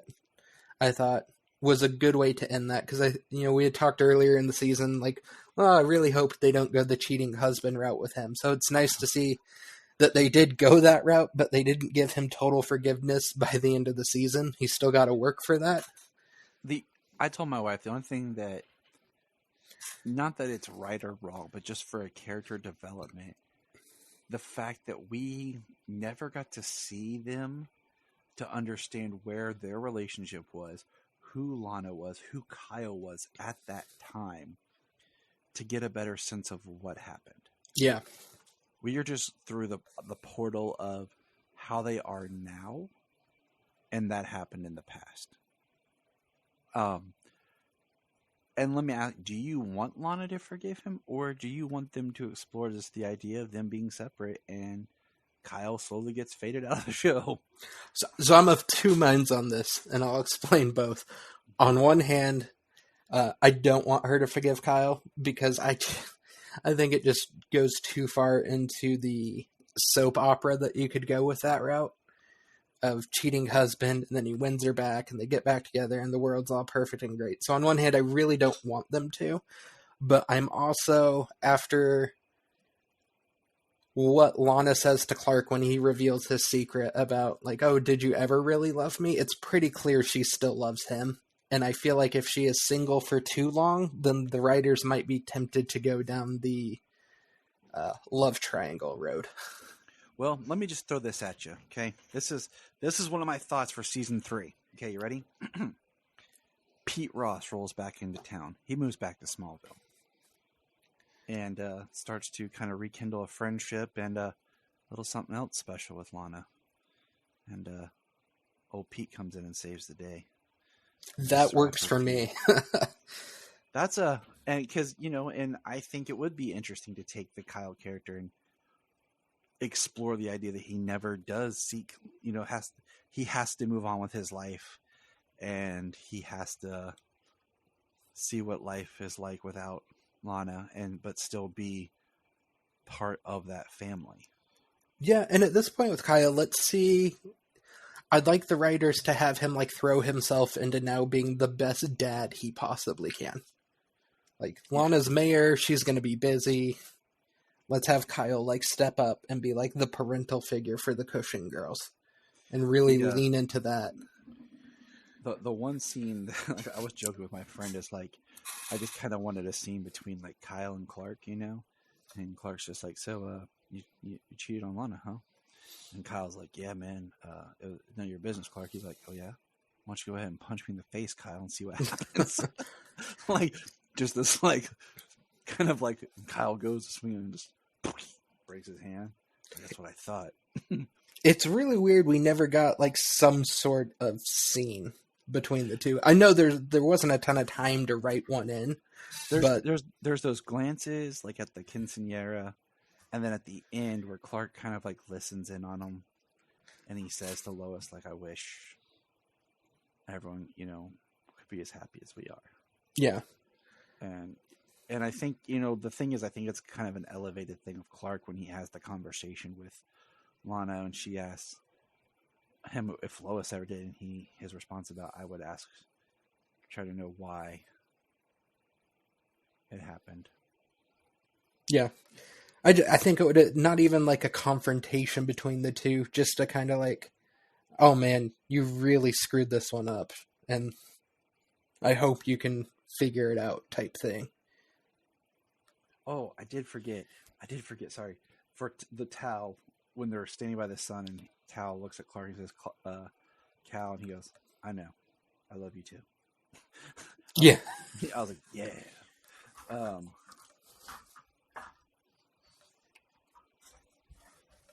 So, what did you think? Okay, we'll jump to. We got the whole Cushing family. Sarah finds out at the end, she's kind of sitting there on the bench talking with Jordan, and he's starting to tell her the story, the journey. They seek out Kyle, and we do get that one scene where Kyle's on the other Earth. He finds Lois, and he's basically saying I deserve this. This is karma to be without my family, and he's accepting his fate, and then it's right then that he gets blipped back. I thought that was cool. I mean, it worked for me. I wasn't against it. Because Kyle does love his daughters, and he does deserve to be with his kids. And go ahead. Yeah, and that's kind of why I go to if he continues to be a major character on the show, I'd love to see him lean into that, be the best father I can be at this point. I forgot about that scene, but that scene was kind of the reason that came up, because he clearly loves his girls. So, like, I don't want to see him go away entirely, but I don't want to see him get back with Lana. Yeah, it's a weird kind of like how we feel situation. Now, what's funny is I have this like default, like my wife picks on me when we're watching like anything Superman and like he's fighting some sort of villain that he doesn't know how to handle. And when they're like, "How are we going to stop Allie?" And I'm just like, "Put her in the Phantom Zone." I'm like, that's how I would take out everybody, like Doomsday, like whatever. Like, what'd you do? Put him in the Phantom Zone. But the whole we have Allie, pulling the worlds together, and we have, what do you think about we haven't touched on here with John and Nat? Oh man, I don't want to spin them off into their own show because I love them on this show, but I would watch an entire show of those two. That's okay. I feel exactly the same because that's also how I felt about in Supergirl, I think season 3, when it was Martian Manhunter and his dad. I found that storyline so much more compelling than the main storyline. I felt the same way. I was like, they could get their own series, but I don't want their own series. Yes, I totally agree with you. I love their relationship. I love their development. I love that she has her suit. I don't like that they didn't change the steel suit for season 2. I'm still waiting for that. I keep hoping they'll throw a red cape on it. So right, and that's at the end of our conversation, we'll chat about what we want in season 3, and that's still one of my things for season 3. It's a train. Yeah, gotta love it. That was my train of thought. Thank you. But so we have Superman goes into basically Natasha shows up in the void. She got John's message that he was sending through, but she didn't get all of it. She shows up in her suit with her shuttle, but his message told her to bring XK to explode in the void to stop Allie. And she shows up and she's like, I thought the shuttle was for you to escape. And that's kind of where we leave them, is in this moment of basically him telling her to not speak, conserve her oxygen. And they're kind of in the void together, waiting death. For not speaking, they sure spoke a lot in that scene. Yeah. So that's where they're at, because then we get Superman emerging from the sun, supercharged. I mean, he's got like basically glowing electricity over him. He flies in, he swoops, he's moving so fast it's hard to track where he is. He swoops in, he saves Nat and John, and just keeps going. And how did you feel where he basically punches the earth and it ripples and shakes the worlds apart? Yeah. Well, to start, I think Superman floating in space powering up is always one of my favorite Superman images, whether it's comics, TV, movies, animated. It's an image I love. It just works for me. The punching the earth apart, I didn't think too hard about it at first, but as soon as we finished watching, my wife goes, so are there holes in the earth now where the planet's ripped apart? So I look at it, he punched the earth and just like projected his energy into it, and it was the energy surge of one earth that popped apart. That's my headcanon. I'll go with that. That works for me because it works better than the earth having 4 holes from the corners. Yeah. It works kind of like, how there's in the comics about Superman like channeling his aura energy and projecting it. Yeah. It's along that path. Yeah. And the imagery, the Superman powering up, and for lack of a better, like the Speed Force type look that the Flash normally has around him, around Superman with the electricity and all that, it just looked great. So it was a great moment, and as soon at the beginning of the episode when he was like, there might be a way for me to power up, I just turned to my wife and they're like, oh, they're going to launch him into the sun. Like, because it's just such a Superman, for as much as I love the character, there are the tropes that just work for it. And one of them is being launched into the sun to power up. So He's like, it works or it doesn't. And that's what I have to do. And then he flies around the planet, puts the world back together. Basically, it was awesome. I mean, it was a cheer moment. I mean, I was like, just this is Superman. Like, this is why I love this character. And it's really been a season of him kind of getting his ass kicked a lot. Like, yeah, things haven't gone his way a ton this season in physical fights. So, and it's like he always held back, and this was kind of like his I let go. And I did what I had to do. And so we have, to jump ahead just a beat, is we have both alleys are now apart, not joined. They're the Parasite twins, basically. It's a version of the Parasite twins. And they're in a cell by the DOD together, and Lois confronts them and says, were you two ever whole? Did you ever feel whole? And they're basically like, no, not really. And it's an interesting way, like the whole concept of the two merging, because when she was merged, she was still like two people in one, but not one person, even though they talked about it supposed to be like one person. So it's really interesting how, where she ended up at the end. And I was glad that we got to see Lucy at the end, because I had in my notes, like, where's Lucy? Yeah.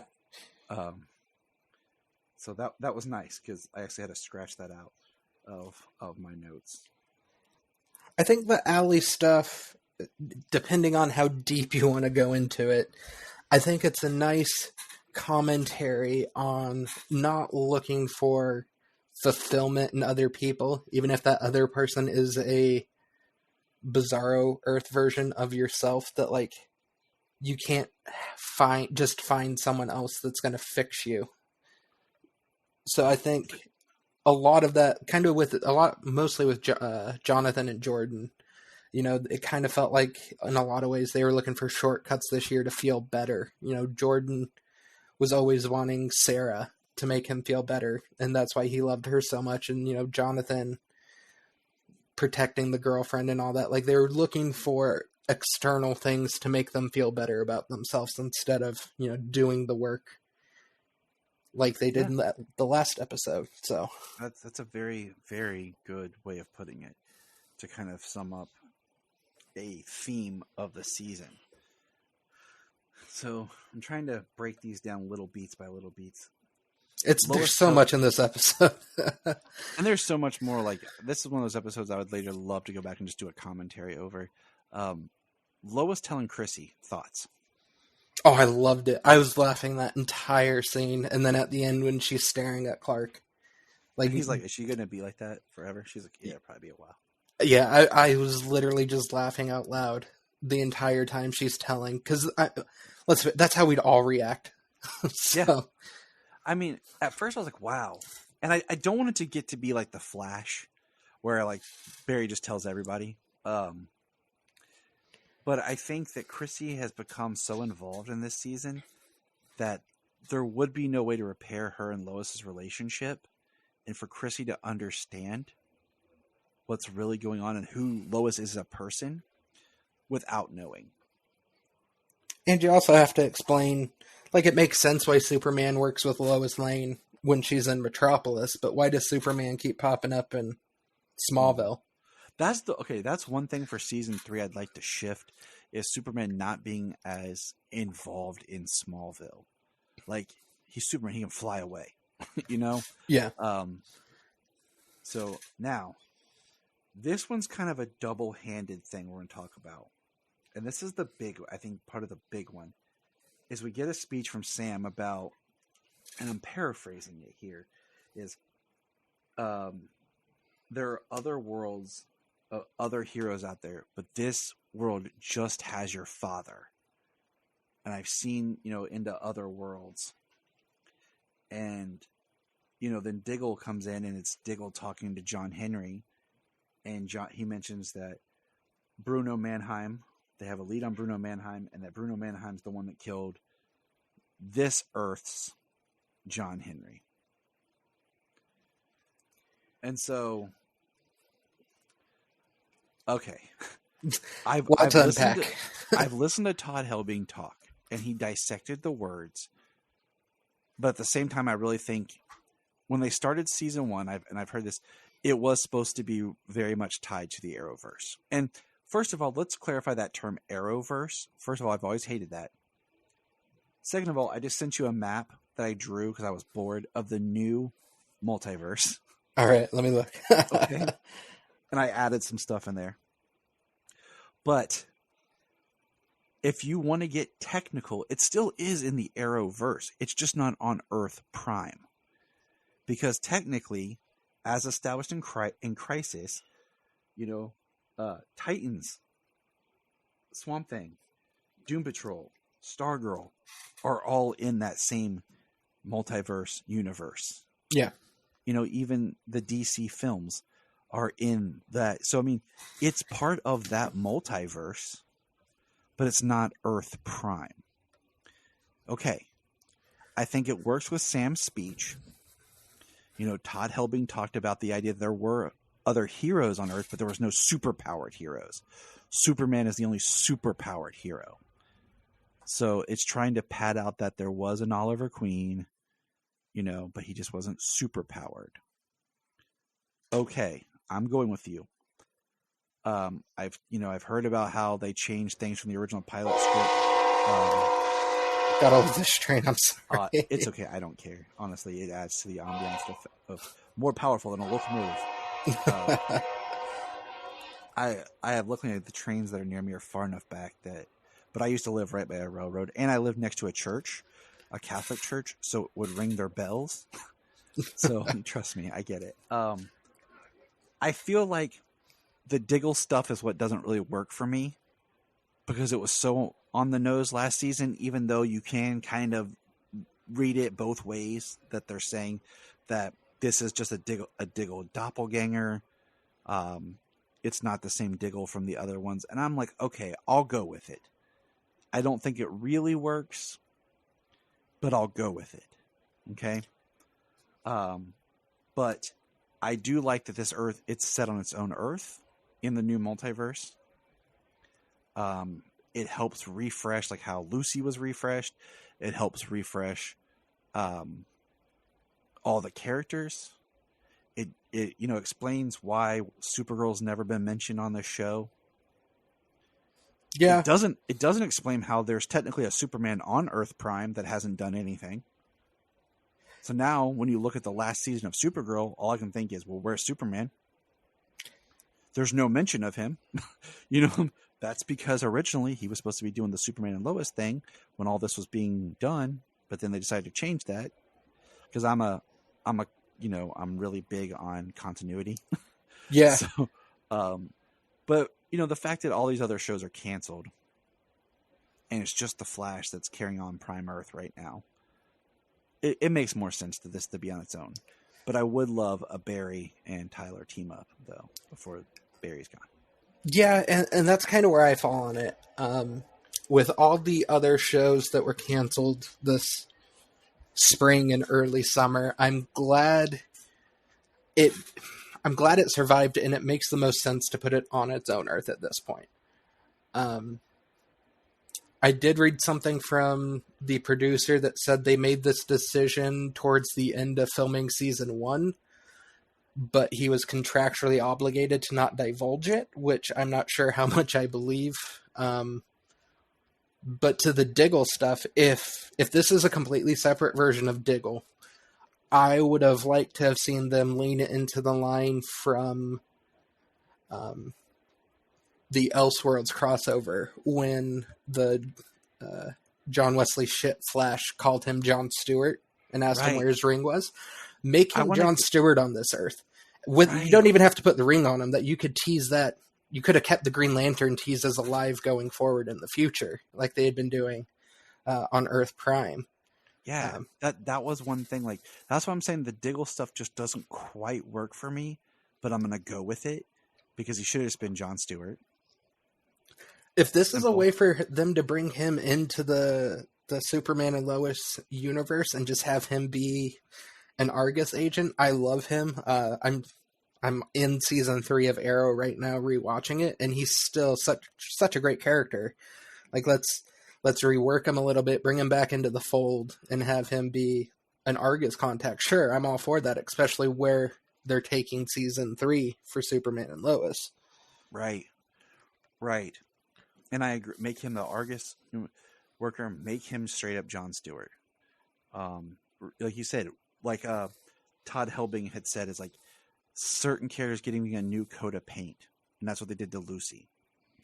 So give John another John on the show, a third John, a new coat of paint, and make him just flat out Jon Stewart. Yeah. You know, if you don't want to put the ring on him, I think not making him just a Green Lantern, because where else is he going to show up?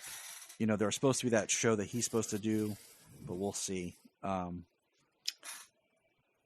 Yeah, I don't mind it being on its own Earth. That's what it boils down to. It's part of the new multiverse, which I would love when the Flash ends, because technically Earth Prime, Flash, they have not discovered the new multiverse yet. And I want them to, because I really wanted to see Stargirl appear somewhere, because I think Stargirl season 3, they moved to Canada to film it. I don't know if it was, I can't remember. There's been too much stuff happen. It wasn't shot, I think, in Georgia like it had been. I think they moved it to Canada. But anyways, that's kind of my big thing. My big takeaway is I'm okay with it being on its own Earth. It helps free up the continuity, because they'd already it left a lot of questions and things like what's going on with the way they left, the characters. But I would like at least maybe one appearance for Tyler on the Flash as Earth Prime Superman, just because I really like them together. That way you never have to worry about, putting back in the other costume to help, keep it clear in people's minds. Or, whatever. But well, they could even do it like they did the first time Supergirl and Flash crossed over on her show, where Barry was experimenting with Cisco and accidentally crossed over to her Earth. You could do something like that. I mean, they could, but I think the part is they really don't want this show or Earth touched by anything else. Yeah. And that's why I'm like, just do something with Prime Earth Superman and Barry, because technically they're still Prime Earth Superman. But whatever. It is what it is. I mean, it kind of sucks that the Flash is still going, and we built up the Super Friends, the Justice, whatever it was going to be. And, Supergirl, like, I would love for just like Supergirl to pop into one episode with the Flash. If this is going to be the Flash's final season, coming up, it would be cool if we just kind of really gave it a good farewell with wrapping up some of that loose ends and stuff. Definitely. Yeah. But, now it makes me more excited. So here's my question to you. What do you want to see in a season 3? I mean, the tease they had there at the end with Bruno Mannheim and Intergang, I think that'd be super interesting to see, because obviously these first 2 seasons have been cosmic world-ending type threats. Let's have them, I don't want to say take on a more grounded story, but take on a smaller story, maybe. No, I'm with you. Make it more personal. And smaller is fine, when it's personal, and I don't need Superman like punching the sun.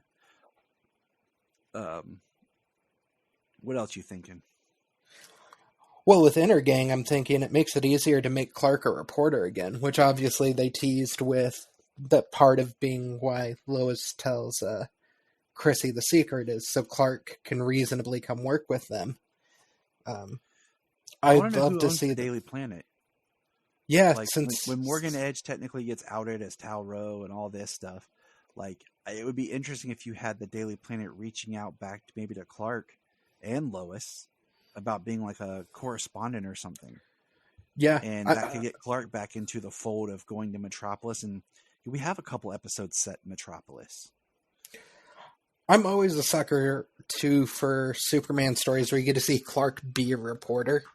So I think Inner Gang would be a good way to do that. He doesn't even have to actually like do the reporter part of it, but showing Clark maybe investigating and teaching Jordan and Jonathan, like, hey, this is what you look for. This is how you investigate crime without using the costume to do it type stuff. Could be really interesting, especially teasing Jonathan with Kryptonian devices at the end of the season. Maybe there's stuff that he can use to be a larger part of the series going forward. I agree. And we were going to go back to that last beat of the episode just in a second. Here's my quick rundown list. Jordan in a costume. Yeah. Superman gets a new suit. Pete Ross, I already mentioned him, comes in for season 3 as a love interest for Lana. Steel gets a new suit with the symbol and the cape. Jon Cryer comes back as Lex Luthor for an episode or 2. Not a whole season. Just a couple of episodes with his new coat of paint. Now that we know it's on a separate Earth. Yeah. And then the end is when Colin Salmon shows up as Zod. And it ties Superman and Lois's Earth to Krypton, the show. Anything to get Krypton more, the show Krypton back in any way, shape, or form, I'm down with. Or a dimensional portal opens and Segel falls out. Yeah, I'd really, the new costumes you mentioned, I'd love to see Jonathan or Jordan in something. Although I do love the hoodie and leather jacket look he rocked the couple times he did it, kind of mirroring the cover of the Superman Earth 1 graphic novel. But I'm with you. I really want to see. They don't need to make a ton of changes to Superman's costume. It's the symbol and the neckline. It's the symbol. It's the neckline. I don't mind if you're going to put padded muscles in a costume because no actor should be forced to put on 30 pounds. It's also, for safety, and even when you're not doing stunt work, you're just doing stuff. It's nice to have the padding for cushioning, because the actor actually has to do some things sometimes, Yeah, my problem with the padding is there's certain things he does, movements, where the padding moves and the way muscles don't around him, and it takes me out of the, like, really when he lifts his arms up above his head or shoulder height. That all has height. to do with the shoulder neckline stuff. Yeah, that was the one thing the other costume got right, was the neckline and the symbol, and then this costume does the two things he gets wrong. So I think a couple small tweaks could really fix those things. But yeah, like we were talking about earlier, if we could get a red cape on John Henry, that would be perfect at this point. Yeah, I think he's earned it. I agree. I think, and we kind of create Team Superman. And you could even do something where we have some team-ups with Natasha and Jordan. Okay, so jumping back, the episode ends with the Kent fishing trip, and Clark throws a crystal into the water, and we don't know where they are, and the new fortress starts to grow. And it's reminiscent of more of the classic traditional fortress. And Clark mentions to Jonathan, his mom really wants to meet him, and that there's some Kryptonian tech inside. I think it'd be kind of neat if Jonathan gets some sort of Kryptonian tech and starts that maybe mimics powers or does something, some sort of maybe Kryptonian armor or something where he actually gets involved in stuff, but more from a tech-based, kind of like Steel and Natasha are. But it's more biotech, because it's Kryptonian and it's like maybe attached to their DNA. Something like that to give him something to do. so we don't feel like his character, because I feel like he's gotten beaten down. He's lost everything. He lost sports twice. He's still dating that girl, and my wife said he's still dating blank, fill in with adult word. It was hilarious. So yeah, I think we need to do something for him. Agreed. They've got to help him get his groove back somehow.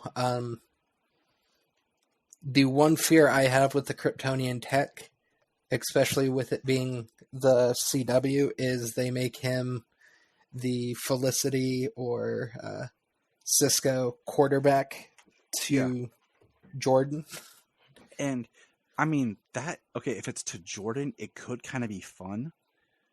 Like as like they're this B team, like Jordan and Natasha and Jonathan form this like B team.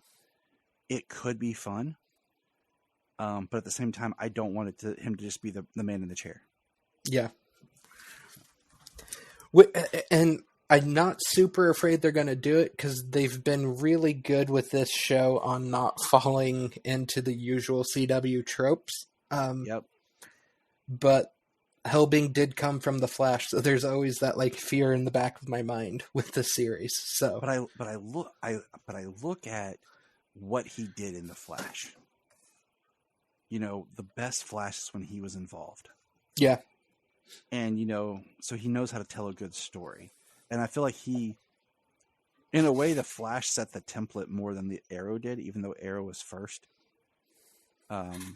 If you go back and kind of start to watch the shows in parallel, I think the Flash really dialed it in more correctly. But yeah. But all right, man. So final thoughts before we get out of here. Final thoughts. Season 2 was really good. There are some of the best Superman imagery type moments in this season that I think you can find really anywhere. I'll just default back to him coming out of the sun, glowing and rippling with power. That feels like something you'd see right out of the comics. And they have somehow managed to strike the tone between a family-oriented show and still making the hardcore Supermans very happy at the same time. So, I agree. So that's going to wrap up this special part here we had with Levi. Levi, thank you. Where can people reach you online to chat with you? You can find me on Instagram and Twitter at The Round Superman. All right. And then this is my last question for Levi. Did you find any good McFarlane figures lately? Oh, man. Yes. I believe we talked about, I picked up the CW Flash one they just did. I dipped into the piggy bank and picked up the Arrow one they actually did as well, based off Stephen Amell. That one I don't have, but I got my John Kent figure. I got John Kent and then Lex Luthor, the new 52 Power Suit one. I did order the Target one. I did Cave. That one. I pre-ordered Black Adam yesterday. I did go pre-order both of the Black Adams and Hawkman. I did Hawkman. I did Black Adam with the cloak. I pre-ordered both Black Adams. I'm not sure which one I'm going to end up canceling because I only want to get one. I like the cloak one. Just something about it it's different enough than just kind of being, I don't know. It gave it a more mystique look. Yeah. I'm already planning lining him up next to one of the Cave-Elf Superman ones I have and really, really hoping they do a Shazam one. So. Oh, you know they will. You know, because that's the next movie and that they're pretty much guaranteed to do the movie. And I suspect that we'll see Shazam figures probably like let's see, it's July. And that's 5 months, right? We should see the previews for him, I would think, pretty soon. July, August. So it's 3 months, July, August, September, October. So we're about 4 months, so 4 months away. So I would say probably within the next, I'd say by August, early October, we'll be able to pre-order the Shazam figures. I'm hoping so. I can't wait to get the Black Adam one. And I'm friends with the Geek of Steel as well, and he got The Rock to respond to a tweet about Superman being in Black Adam, so there is hope for that as well. And, you know, I tweeted out, I think it might have been talking with Luke. I don't remember. I talked to a lot of people. Just, you know, if Black Adam and Superman meet, I want it to be kind of like almost like Black Adam throwing out his chest kind of thing, but it's not going to be them fighting. There's going to be somebody else who shows up. It's going to be kind of like how Godzilla and Kong at the end had to fight Mechagodzilla together. But, Yeah. well, actually, I got something I'll throw at you when we get off mic here. All right. So let's go ahead and say bye, and then we'll talk from there. All right, Sounds everybody. good.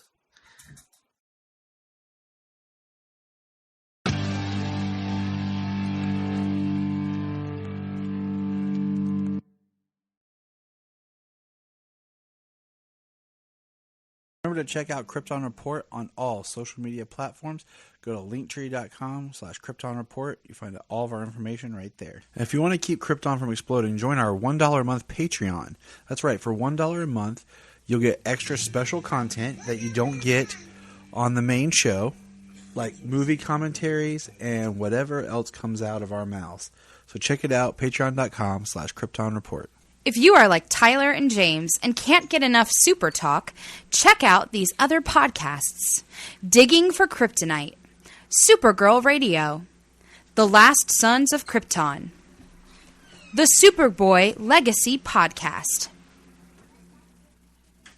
All-Star Superfans, Superman the Animated Podcast, The Aspiring Kryptonians, Always Hold On to Smallville, Caped Wonder, The Geek of Steel, and Truth, Justice, and Hope podcast.